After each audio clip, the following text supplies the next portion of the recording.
오늘 본문 말씀은 행음을 피하고 삶의 모든 영역에서 거룩을 추구해야 함을 말씀하고 있습니다. 좀 더 자세히 말씀을 살펴보면 16절에서 20절 말씀은 영적 또 육적인 행음을 하지 말라는 말씀을 우리에게 하고 있습니다. 그리고 21절에서 28절은 사회적인 측면의 율례를 말씀하고 있고, 마지막으로 29절에서 31절은 종교적인 측면의 율례를 말씀하고 있습니다. 오늘 본문 말씀 16절, 17절 말씀을 함께 읽겠습니다. 16절, 17절 말씀입니다. 사람이 약혼하지 아니한 처녀를 깨워 동침하였으면 납폐금을 주고 아내로 삼을 것이요, 만일 처녀의 아버지가 딸을 그에게 주기를 거절하면 그는 처녀에게 납폐금으로 돈을 낼지니라. 오늘 본문의 첫 부분은 혼전 성관계를 맺는 것에 대해서 말씀하고 있습니다. 약혼을 하지 않았는데 남자가 여자를 깨워 동침하였으면 결혼을 하라고 말씀하고 있습니다. 하나님께서 우리에게 주신 성은 쾌락을 위해서, 단순히 즐기기 위해서 주어진 것이 아니라 결혼 관계를 위해 부부 사이에 서로를 독점하는 아름다운 하나님의 선물입니다. 그래서 남성이 여성을 깨어 합의하에 성관계를 맺게 되면 그 남자는 반드시 그 여자와 결혼을 하라 말씀하고 있습니다. 근데 이것은 무조건 결혼해야 되는 것이 아니라 여성의 아버지의 허락이 있어야 된다고 말씀하고 있습니다. 왜냐하면 어떤 결혼은 정상적인 결혼이 아닌 파괴적인 결혼이 될 수 있기 때문입니다. 그래서 하나님께서는 무조건 결혼하라는 것이 아니라 두 사람이 어떤 잘못을 했을 때에 그 잘못들을 해결할 수 있는 길을 열어 두신 것입니다. 그리고 그럴 경우 납폐금을 주라고 말씀하고 있습니다. 그래서 이 규례를 통해서 하나님께서 원하고 하나님께서 바라시는 것들은 무엇입니까? 십계명에 간음하지 말라는 이 계명의 목적은 결혼과 가정의 신성함을 지키는 데 있습니다. 때문에 이 말씀의 일차적으로는 하나님께서는 결혼과 가정의 신성함을 지키기 위해서 이 말씀을 하셨습니다. 실제로 약혼을 한 여자나 이미 결혼을 한 여자를 범할 경우에는 사형으로 다스리도록 말씀하고 있습니다.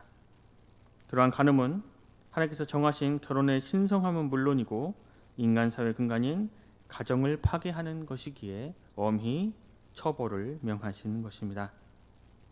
여기서는 아직 약혼하지 않는 처녀의 경우지만 근본적인 하나님의 명령은 결혼의 신성함을 기억하고 지키라는 말씀입니다. 그렇게 약혼하지 않은 처녀를 깨워 동침한 이 남자는 납폐금을 주고 아내를 삼고 평생 버리지 못하도록 말씀한 것입니다. 그리고 처녀의 아버지가 혹 거절할 경우 그 남자는 여자에게 납폐금으로 돈을 주라 말씀하십니다. 당시의 딸은 아버지의 소유였기에 딸을 아내로 주는 그 권리도 아버지에게 있었습니다. 그래서 거절할 수 있는 것인데 이 경우에도 납폐금을 내야 하지만 바로 아버지가 아니라 딸에게 주라 말씀하고 있습니다. 당시 사회에서 아직 약혼하지 않는 처녀가 어떤 남자 동침하고 그럼에도 결혼을 하지 않는 상태로 살아간다는 것은 참으로 힘들고 어려운 일이었습니다. 누군가가 그녀를 사랑해서 청혼하지 않는 한 일반적으로는 결혼할 수가 없었고, 또 노동력 중심의 고대 사회에서 여자 혼자 살아간다는 것은 정말로 쉬운 일이 아니었습니다. 때문에 납폐금은 이 여자가 혼자서 살아갈 수 있도록 하는 최소한의 보장 잔치였습니다. 당장은 부모가 같이 살겠지만 부모가 세상을 떠나고 언젠가는 홀로 살아가야 할 때에 그때 무언가를 할 수 있는 최소한의 자산, 그래서 생존할 수 있도록 한 하나님의 사랑, 하나님의 은혜였습니다. 하나님께서는 함부로 욕정에 의해서 처녀를 건드리지 못하도록 했고, 만일 그러했을 경우 분명한 책임을 주고 또한 피해자의 생존을 보존하도록 하나님께서는 말씀으로 가르치고 계십니다. 이어서 18절에서 20절에서 하나님께서는 사형에 처할 사람들을 말씀하고 계십니다. 무당과 짐승과 행음하는 자, 또 우상 숭배하는 자입니다. 무당은 악령의 힘을 빌려서 마술을 하거나 점을 치는 이들을 말합니다. 이러한 자들은 살려두지 말라 하는 것은 이들이 이스라엘 백성들을 미혹하게 해서 결국 여호와 하나님이 아닌 다른 신들에게 제사를 드리게 할 것이기 때문입니다. 때문에 이들은 우상 숭배를 부추기는 자들이고 그런 까닭에 20절에 다른 신에게 제사를 드리는 자들과 함께 사형에 처하라 말씀하고 있습니다. 그리고 19절은 짐승과 행음하는 이른바 수간으로 하나님께서 엄격하게 금하신 것이기에 그러한 자들은 반드시 죽이라 말씀하고 계십니다. 고대 근동의 이방 종교의 그러한 제사의 모습에서는 짐승과 교접하는 것들이 나옵니다. 이방신 바알 역시 암소와 교접하는 것으로 나옵니다. 때문에 고대 근동의 어떠한 법도 짐승과 교접하는 것을 죄로 규정하지 않고 있습니다. 이것은 타락한 인간이 어떻게 비정상적이고 난잡하고 또 추악한 성적인 행위로 나아갈 수 있는지를 우리들에게 적나라하게 보여주고 있습니다. 그렇지만 하나님의 백성은 하나님의 거룩하심에 따라 그러한 비정상적이고 난잡하고 추악한 성적인 일들로부터 구별되어야 합니다. 때문에 하나님께서는 그런 것들을 강력히 하지 말라고 그들은 반드시 죽이라 명령하고 있습니다. 그다음 사람들이 무당이나 점쟁이들에게 찾아가는 이유가 무엇입니까? 바로 두려움과 욕심 때문입니다. 지금 일들이 잘 풀리지 않고 장래 일들이 어떻게 될지 궁금하고 두렵고 답답하기 때문에 무당이나 점쟁이들에게 찾아갑니다. 그렇게 두려움, 욕심의 포로가 된 자들이 무당과 점쟁이를 찾고 그로 인해 더욱 두려움과 욕심의 노예가 되는 것입니다. 때문에 우리에게 바로 예수 그리스도가 필요합니다. 예수 그리스도를 나의 주인으로 모시는 자는 두려움과 욕심의 노예에서 벗어날 수 있습니다. 여전히 그 삶은 불확실하고 문제도 있고 우리 안에 남아있는 욕심의 찌꺼기들도 있습니다. 그렇지만 예수 그리스도 안에 주님을 나의 진정한 주인으로 삼은 그 사람은 그러한 옛사람의 두려움과 욕심을 십자가에 못 박고 예수 그리스도로 새 옷을 입은 새로운 사람이 되어집니다. 따라서 그는 욕심에 휘둘려 두려움에 휘둘려 살아가는 것이 아니라 나의 주인 되신 인생의 주인 되신 예수 그리스도로 말미암아 살아갈 수 있게 되는 것입니다.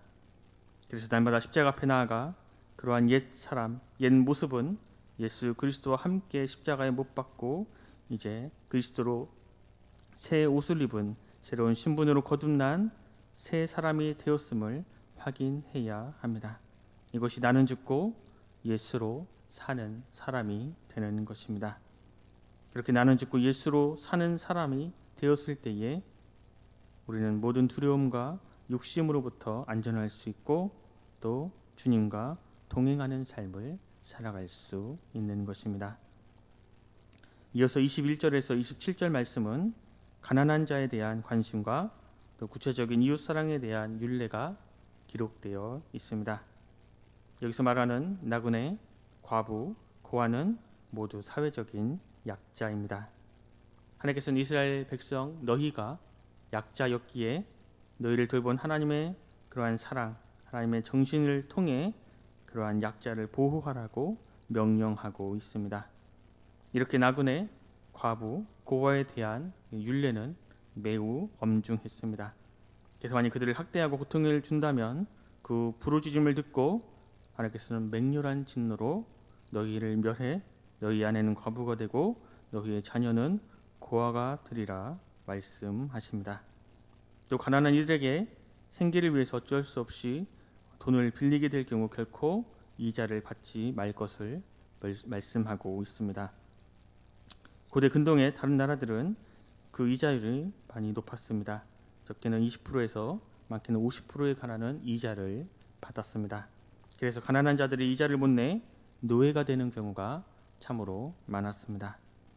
이런 면에서 볼 때 하나님의 관점이 어디에 있는지 우리들에게 분명히 보여주고 있습니다. 그 어떠한 경우에도 돈이, 물질이 사람의 생명보다 앞설 수 없다 우리에게 알려주고 있는 것입니다.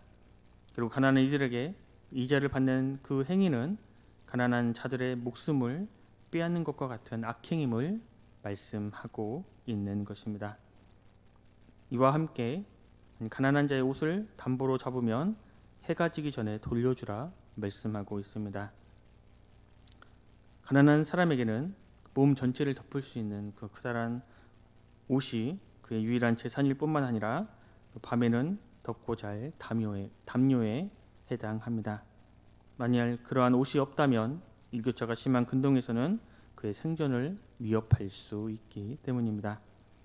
그 가난한 자가 하나님께 부르짖으면 하나님께서는 그 호소를 들으시겠다고 말씀하고 계십니다. 다른 말로 말하면 가난한 자에게 악을 행한 자는 결코 그냥 넘기지 않겠다 말씀하고 있는 것입니다.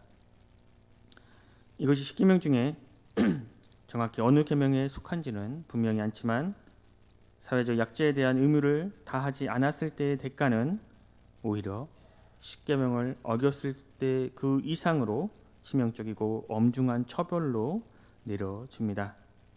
이것은 바로 하나님께서 사람의 생명과 또 사각지대에 놓인 사회적인 약자에 대한 하나님의 배려고 또 내 이웃을 사랑하라는 십계명의 두 번째 대전제에 해당하는 것입니다.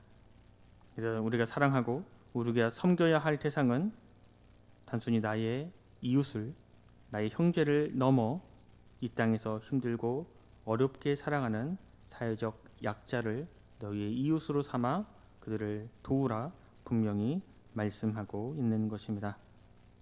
이처럼 하나님께서는 약한 자들의 하나님, 또 그러한 못 사는 자들, 사회적 약자들의 하나님이심을 또 분명히 밝히고 계십니다. 우리 주님께서도 누가 나의 이웃입니까? 라는 그 질문에 사마리아인의 비유를 드시면서 너도 이와 같이 하라 말씀하셨습니다. 누가 나의 이웃인가? 누가 나의 형제인가 따지는 것이 아니라 나의 도움이 필요한 이라면 그것이 누구든지 나의 이웃이고 나의 형제요, 또 그렇게 힘들고 어려운 그들에게 사랑을 실천해야 함을 말씀하고 계십니다. 그런 면에서 우리 그리스도인들과 교회는 지금 나의 이웃은 누구인 것을 늘 생각하고 질문해 보아야 합니다. 입으로만 말하는 사랑이 아니라, 입으로만 하나님의 사랑을 전하는 것이 아니라 실제적으로 사회적인 약자를 돌보고 또 그들 편에 서는 행함이 있는 사랑을 우리는 실천해야 합니다. 그것이 예수님께서 말씀하신 이 세상의 소금과 빛으로서의 교회와 그리스도인들의 삶이고 정책성임을 우리는 알아야 합니다. 마지막으로 28절에서 31절은 하나님께서는 거룩한 사람이 되라 말씀하고 있습니다. 오늘 말씀의 결론 부분입니다. 거룩한 사람이 되기 위해서는 첫 번째로 하나님의 율법을 존중하는 모습으로 재판장을 모독하지 말고 또 백성의 지도자를 저주하지 말아야 합니다. 사람을 존중하는 것은 하나님의 법을 존중하는 것이기 때문입니다.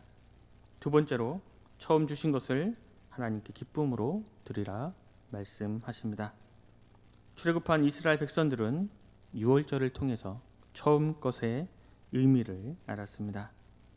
처음 것을 하나님께 드림으로 하나님께서 베푸신 은혜를 기억하며 하나님께 영광을 돌리는 것입니다. 이것이 거룩한 모습입니다. 세 번째로는 부정하고 더러운 음식을 먹지 말라 말씀하고 있습니다. 거룩하다는 것은 바로 구별되는 것입니다.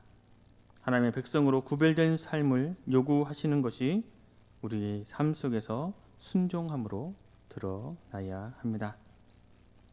우리는 거룩한 자인지 항상 기억하고 질문해 봐야 합니다. 우리가 거룩한 것은 우리의 행위 때문에 거룩한 것이 아니라 바로 예수 그리스도께서 거룩하시기에 그 예수 그리스도를 믿음으로 우리도 거룩하게 될 수 있는 것입니다. 이스라엘 백성들은 애굽에서 출애굽해서 시내산에서 이렇게 거룩에 관한 법규를 받았습니다. 그러나 그들은 온전히 거룩할 수 없었습니다. 그들은 죄의 문제를 해결할 수 없었기 때문입니다. 그러나 예수 그리스도는 이 땅에 오셔서 모든 의를 온전히 이루시고 우리의 죄값을 십자가에 지불하심으로 그의 거룩하심을 우리에게 보이시고 우리 또한 그를 믿음으로 거룩해질 수 있습니다. 바로 이것이 하나님의 사랑이요 하나님의 은혜입니다. 은혜를 받은 자로서 하나님께서 기뻐하시는 삶을 살아가는 것은 너무나 당연한 것입니다. 때문에 우리는 하나님께서 기뻐하시는 모습, 거룩한 삶을 살아야 합니다. 예수 그리스도를 그 사랑을, 그 은혜를 경험한 사람은 거룩한 삶을 살아가는데 그것이 짐이 아니라, 그것이 힘듦이 아니라 기쁘고 즐거운 마음으로 하나님의 거룩에 참여해서 거룩한 모습으로 이 세상을 살아갈 수 있는 것입니다. 오늘 하루도 기쁜 마음으로, 즐거운 마음으로, 기꺼운 마음으로 하나님의 거룩에 동참해 살아가는 우리 순천운성교회 모든 성도님 되시길 간절히 소망합니다. 기도하겠습니다. 사랑의 하나님 감사합니다. 오늘도 우리에게 새로운 한날을 주시고 주님 말씀을 듣고 묵상하며 하루를 시작할 수 있도록 인도하여 주시니 감사합니다. 주님, 세상과 구별되는 거룩한 삶을 살아가게 하여 주시옵소서. 예배와 찬양과 말씀을 통해 하나님을 사랑함으로 거룩한 모습으로 나아가게 하여 주시고 또 정말 사랑하기 힘든 우리의 이웃, 우리의 형제, 그들에게 사랑을 베품으로 그렇게 거룩한 모습으로 살아가게 하여 주시옵소서. 말뿐인 사랑이 아닌, 말뿐인 믿음이 아닌 우리의 삶을 통해 하나님의 사랑을 증거하게 하여 주시고 또 하나님의 살아계심을 증거하며 살아가게 하여 주시옵소서. 우리가 그렇게 이 땅에서 빛과 소금의 모습으로 살아갈 때에 우리의 삶을 통해 하나님께 영광이 되게 하여 주시고 또 하나님의 살아계심이 증거되며 교회가 세상으로부터 인정받게 하여 주시옵소서. 우리의 힘으로는 할 수 없음을 고백합니다. 하나님 함께 하시고 인도하시고 역사해 주셔서 이 세상과 구별된 거룩한 모습으로 살아가는 참된 그리스도인이 되게 하여 주시옵소서. 모든 것 감사드리며 예수 그리스도 이름으로 간절히 기도드립니다. 아멘.